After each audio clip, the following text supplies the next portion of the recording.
Hello dear students, पुनः एक बार फिर से मेरे YouTube channel Career Load Star पर आप लोगों का बहुत बहुत स्वागत है। आज आपके सामने लेकर आए हैं फिगर ऑफ स्पीच, जिसे हम हिंदी में कहते हैं अलंकार। जैसा कि आप हिंदी सेशन में पढ़ चुके होंगे कि अलंकार जो होता है वो काव्य का शोभा बढ़ाता है। उसी तरह से जो फिगर ऑफ स्पीच होता है, जो इंग्लिश की पोएट्री होती है, उसको वो दमदार बनाता है। तो जैसा कि हम हर वीडियो में बताते चले हैं कि किसी भी टॉपिक को पढ़ने से पहले हमें ये जान लेना चाहिए कि हम उसे क्यों पढ़ रहे हैं।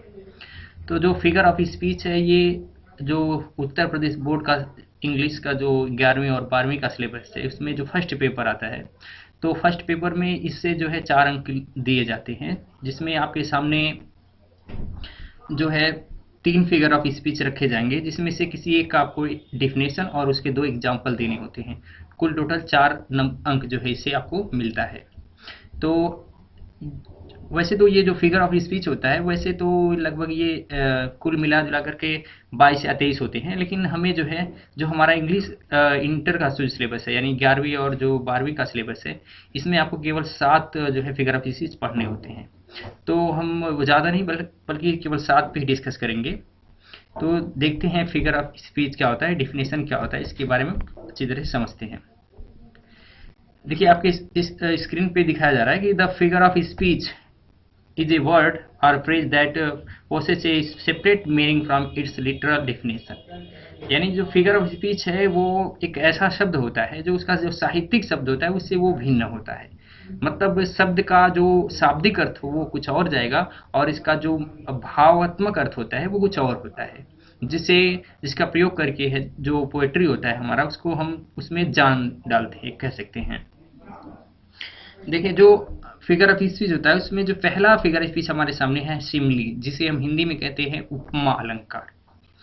तो सिमली क्या होता है, यहाँ डिफिनेशन आप याद कर लीजिएगा। The figure of speech in which A comparison is made between two object of different kinds which have at least one point in common. यहाँ पे कहा जा रहा है कि वह फिगर ऑफ स्पीच जिसमें दो अलग अलग प्रकार के ऑब्जेक्ट माने वस्तुओं का जो है कम से कम एक क्वालिटी मिलने के कारण उनके बीच जो है तुलना की जाती है। और उसमें जो जनरली होता क्या है कि कुछ ऐसे वर्ड होते हैं जो हमें बता देते हैं कि हाँ ये सिमिली होते हैं, जैसे like, as, such as, just as and so on. ऐसे वर्ड जो है श्योर हैं कि अगर सिमिली अलंकार है या सिमिली फिगर ऑफ स्पीच है तो ये वर्ड जरूर उसमें यूज होते हैं। आप एग्जाम्पल पे देख सकते हैं कि life is like a dream, जीवन एक स्वप्न की भांति है। तो यहाँ पे देख रहे हैं कि ड्रीम जो है एक स्वप्न है, और लाइफ मतलब जीवन, यहाँ जीवन की तुलना स्वप्न से की गई है और कहा जा रहा है कि जीवन स्वप्न के जैसे है। यानी कुछ क्वालिटी जो होता है वो ख्वाब की तरह होता है। जैसे जीवन में हमें क्या होता है, कुछ पता नहीं होता है कि क्या होने वाला है, तो इसे ख्वाब भी हमारा होता है। तो यहाँ ऐसी क्वालिटी मिलने के कारण यहाँ हम बोले life is like a dream. तो यहाँ पे लाइक जो है वो कॉमन वर्ड है। अगला है she is as firm as rock, वह ऐसे मजबूत है जैसे चट्टान। मान लीजिए कोई लड़की है या कोई औरत है, तो उसके अंदर इक्वालिटी है कि वो बहुत दृढ़ संकल्प वाली है। तो यहाँ पे कभी उसको कह रहे हैं कि वो इस तरह से मजबूत है जैसे वो चट्टान मजबूत हो। यहाँ पे एज फर्म एज ये वर्ड जो होता है वो कॉमन वर्ड है। ये जो है इससे जो है कंपेरिजन स्थापित किया जा रहा है। आगे जो एग्जाम्पल हमारे सामने है, I wandered lonely as a cloud, मैं अकेले बादलों की भांति भटक रहा था, मैं ऐसे भटक रहा था जैसे बादल भटकते हैं। तो यहाँ पे देखिए कहीं न कहीं बादल जो होता है जिनके पास कोई नहीं होता, वो इधर से उधर वो जाते रहते हैं। तो उसी तरह से ये कवि जो है अपने बारे में बताया कि मैं जो है बादलों की भांति इधर-उधर भटक रहा। तो यहाँ पे देखिए एज जो है वो कंपेरेटिव वर्ड है, तो यहाँ पे इसका प्रयोग करके जो है सिमिली फिगर ऑफ स्पीच को दर्शाया गया है। यानी सिमिली फिगर ऑफ स्पीच कहीं भी आपको दिखेगा तो ये कंपेरेटिव वर्ड जो है जरूर मिलेंगे आपको, जैसे like, as, such as, just as, so on. तो आप स्टूडेंट इसको आप डिफिनेशन जो है आप याद कर लीजिए, और जो एग्जाम्पल है वो तो अपने आप ही समझ में आ जाएगा। अगला जो अलंकार आपके सामने है वो है मेटाफर। मेटाफर, अब मेटाफर क्या होता है, देखिए the figure of speech in which A comparison is made between two object of different kinds without using comparison word. ये जिस तरह से सिमिली हमारा होता है, सेम मेटाफर भी वैसे होता है, पर डिफरेंस क्या होता है कि वहाँ पे कंपेयर जो है कंपेरिजन स्थापित करने के लिए कंपेरेटिव वर्ड चुना जाता है, लेकिन यहाँ पे कोई कंपेरेटिव वर्ड नहीं यूज होता है, कंपेरिजन वर्ड यहाँ पे नहीं लाया जाता है। डायरेक्टली जो है हम उस चीज़ को उस चीज़ के जैसे ना बता करके सेम वही चीज़ बता देते हैं। जैसे पिछले एग्जाम्पल में मैंने अब देखा, life is like a dream, और यहाँ पे डायरेक्टली ये बोल दिया गया कि लाइफ इज ए ड्रीम, जीवन एक ख्वाब है। ख्वाब जैसे नहीं बल्कि एक ख्वाब है, तो यहाँ पे मेटाफर है। दूसरा एग्जाम्पल में देख रहे हैं, सी इज ए रॉक, वहाँ पे आपने देखा कि she is as form as rock, वहाँ दिखाया गया है कि पिछले एग्जाम्पल में सिम्पली में दिखाया गया कि वो चट्टान के जैसी मजबूत है, लेकिन आप यहाँ मेटाफर में देख रहे हैं कि वो चट्टान है, मतलब चट्टान के जैसे नहीं बल्कि चट्टान ही है। यानी मेटाफर में क्या होता है, किसी के जैसे कंपैरिजन नहीं बल्कि वो उस डायरेक्टली हम वो चीज़ का आरोप डायरेक्टली कर देते बिना कंपैरिजन वर्ड यूज किए। आगे एग्जाम्पल में देखें, love is the spice of life, जीवन जो है एक सॉरी कैसे देते हैं, love is the spice of life, प्रेम जो होता है वो जीवन का मसाला होता है। यानी मसाला का मतलब बिना मसाला का जैसे हमारा डिश बेकार हो जाता है, व्यंजन बेकार हो जाता है, तो सेम वही सिचुएशन है कि अगर प्रेम जिंदगी में ना हो तो जिंदगी बेकार होती है। तो यहाँ पे जो है लव को डायरेक्टली स्पाइस बना दिया गया, यानी मसाला बना दिया, मसाला के जैसे न करके डायरेक्टली मसाला बना दिया गया, तो यहाँ पे मेटाफर अलंकार है। अगला जो है वो है आपका पर्सनिफिकेशन, जिसे मानवीकरण कह सकते हैं आप। तो इसमें होता क्या है, पर्सनिफिकेशन में होता क्या है कि डिफिनेशन देखते हैं अपने आप समझ में आ जाएगा। The figure of speech in which lifeless object or abstract ideas are spoken as a having life and mind. यहाँ पे कहा जा रहा है कि वो फिगर ऑफ स्पीच जिसके अंदर जो है वस्तु के अंदर अगर जान नहीं होता है, या कोई ऐसी आइडिया हो या कोई एब्सेंट जो है थॉट हो यानी विचार हो, तो उसके साथ ऐसा भी ट्रीट करते हैं जैसे वो लग रहा है उसके अंदर जान हो। मतलब वो उसके निर्जीव होती हैं, लेकिन हम उसका प्रयोग अपने वाक्य में इस तरह से करते हैं अपने इस फिगर ऑफ स्पीच में कि लगता है कि उसके अंदर जान है। जैसे लव इज ब्लाइंड, यहाँ पे कहा यह जा रहा है कि प्यार अंधा होता है। तो जाहिर सी बात है, आप खुद सोच सकते हैं कि अंधा तो वही हो सकता है जिसके पास आंख होती है, और जिसके पास आंख होता है तो वो तो सजीव होता है। तो यहाँ पे लव को भी अंधा बना दिया गया, मतलब जो प्रेम है उसके अंदर हमने क्या किया, प्राण डाल दिया। तो ये जो है जो लाइन आप देख पा रहे हैं वो पर्सनिफिकेशन का फिगर ऑफ स्पीच है। अगला जो आप देख रहे हैं लाइन या एग्जाम्पल, तो वहाँ पे दिखाया जा रहा है कि experience is the best teacher, जो अनुभव होता है वो सबसे बेहतर अध्यापक होता है। तो देखिए, अध्यापक कौन होता है, अध्यापक वो होता है जो कुछ आपको सिखाता है, और जो लिविंग बीइंग होता है मतलब सजीव होता है। लेकिन यहाँ पे कह रहे हैं कि अनुभव मतलब जो हमारा एक्सपीरियंस होता है वो सबसे अध्यापक होता है, सबसे बेहतरीन अध्यापक होता है। क्योंकि एक्सपीरियंस किसी ने देखा है नहीं देखा है, तो ये एब्सेंट आइडिया है केवल, लेकिन यहाँ इसके साथ हम ट्रीट ऐसे कर रहे हैं जैसे इसके अंदर प्राण हो और एक सजीव टीचर की भांति काम कर रहा हो। तो यहाँ पे जो है मेटाफर अलंकार है।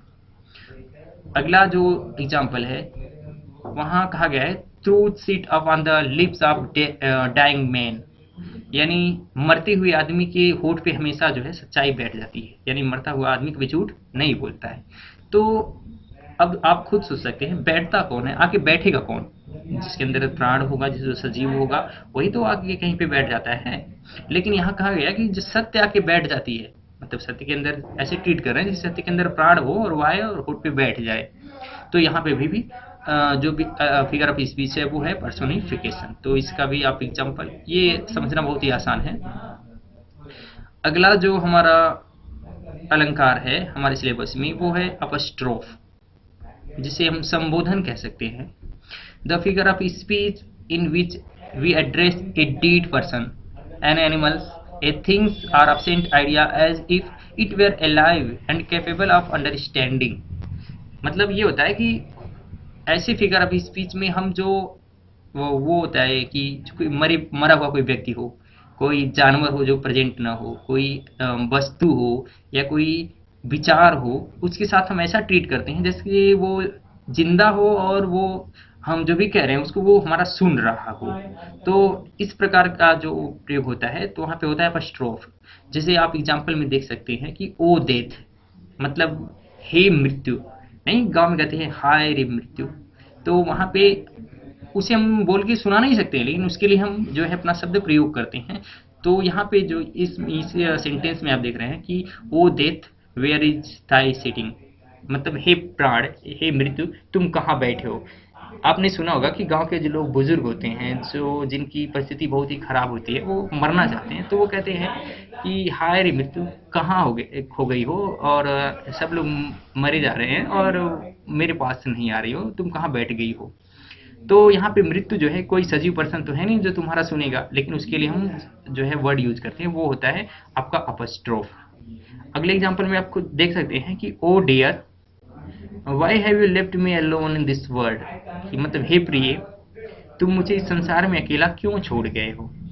तो यहाँ पे क्या है कि जो व्यक्ति मर गया है उसको हम संबोधित करें, मतलब कोई प्राण का प्यारा हो या कोई सबसे प्रिय हो और वो हमारे पास न हो, तो उसको हम संबोधित करके बोलते हैं O dear why have you left me alone in this world, तुम मुझे इस संसार में अकेला क्यों छोड़ गए।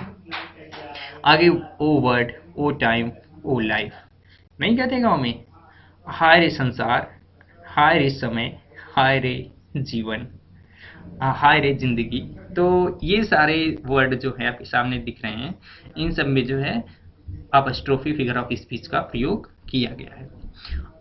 अगला जो हमारा वो 3 फिगर ऑफ स्पीच हैं वो हैं, यहाँ देख पा रहे हैं ऑक्सीमोरॉन। ऑक्सीमोरॉन, अब यहाँ ऑक्सीमोरॉन क्या होता है देखते हैं।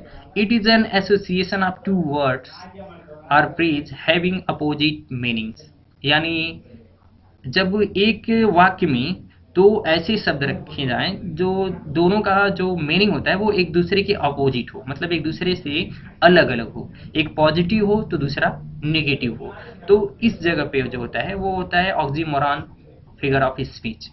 एग्जाम्पल से देखते हैं। This is an open secret. Secret मतलब क्या होता है? सेक्रेट मतलब होता है कि रहस्य, और रहस्य वही होता है जिसके बारे में किसी को पता न चले, जो छुपा के रखा जाए। लेकिन ओपन, ओपन तो यहाँ पे ओपन मतलब होता है कि सबके सामने रखना, खोल देना। तो आप देख पा रहे हैं यहाँ पे 2 वर्ड रखा गया है, एक ओपन और एक सीक्रेट, दोनों एक साथ रखा गया है लेकिन दोनों एक दूसरे के अपोजिट है। तो यहाँ पे जो है ऑक्सीमोरॉन फिगर ऑफ स्पीच है। अगला जो है हमारा लाइन एग्जाम्पल में, लव इज बिटर स्वीट।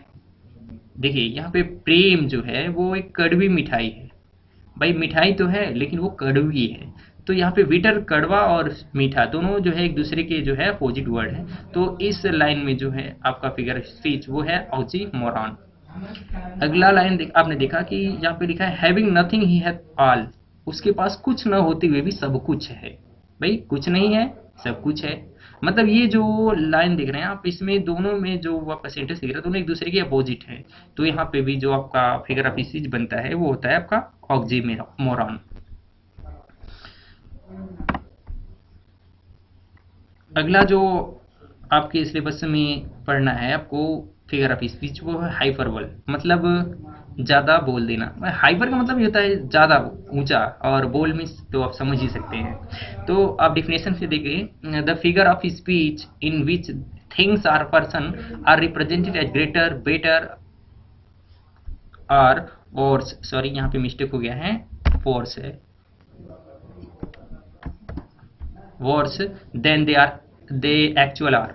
यहाँ पे मतलब होता है कि वो फिगर ऑफ स्पीच जिसके अंदर किसी वस्तु को, किसी व्यक्ति को इस तरह से प्रेजेंट किया जाता है, इस तरह से बताया जाता है कि जैसे वो बहुत ज़्यादा वो महान हो, जो बहुत ज़्यादा बेहतरीन हो, या बहुत ज़्यादा खराब हो, जो उसकी वास्तविक स्थिति हो उससे, मतलब अपनी वास्तविक स्थिति से बहुत ज़्यादा बढ़ा चढ़ा के बोल देना, ये आपका जो होता है हाइपरबल होता है, हाइपरबल फिगर ऑफ स्पीच। जैसे आप यहाँ देख रहे हैं, she wept an ocean of tier.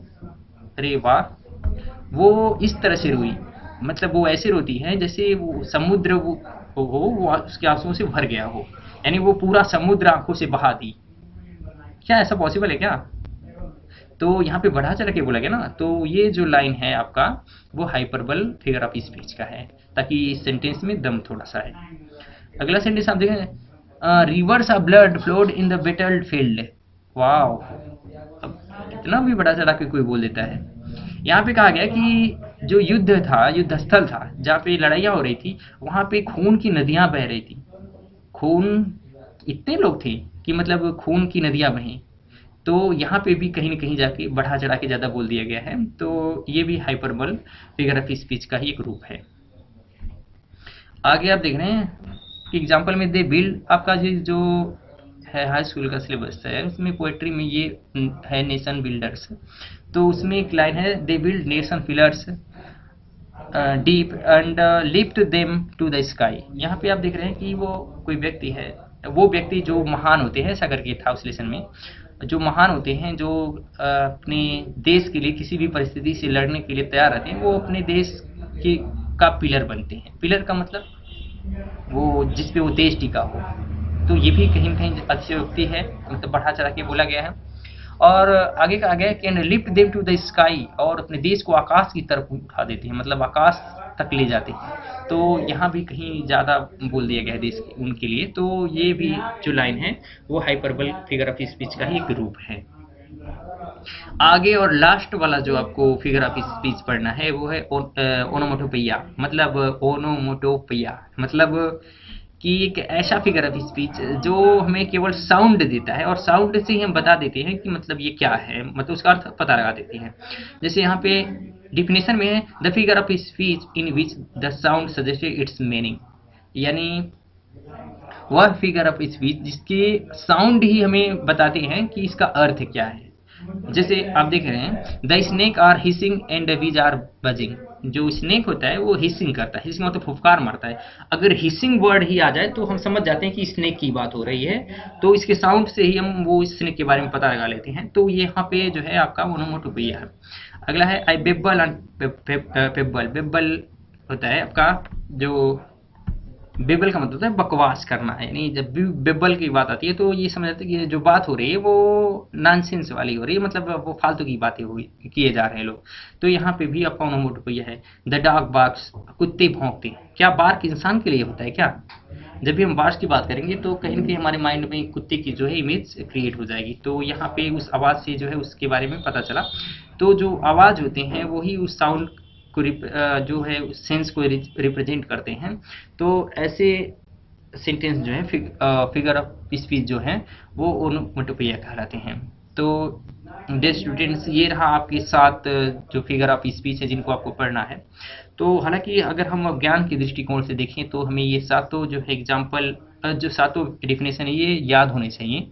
लेकिन अगर आप परीक्षा के दृष्टिकोण से देखें तो कम से कम आपको 2 तो याद ही करना होगा, क्योंकि 3 दिए जाते हैं। तो 3 में से आप समझ लीजिए कि 1 करना है। तो अगर आप 2-3 याद कर लेंगे तो कोई ना कोई ज़रूर आ जाएगा आपके एग्ज़ाम में, और आपका वो 4 नंबर कहीं न कहीं लेके आएगा।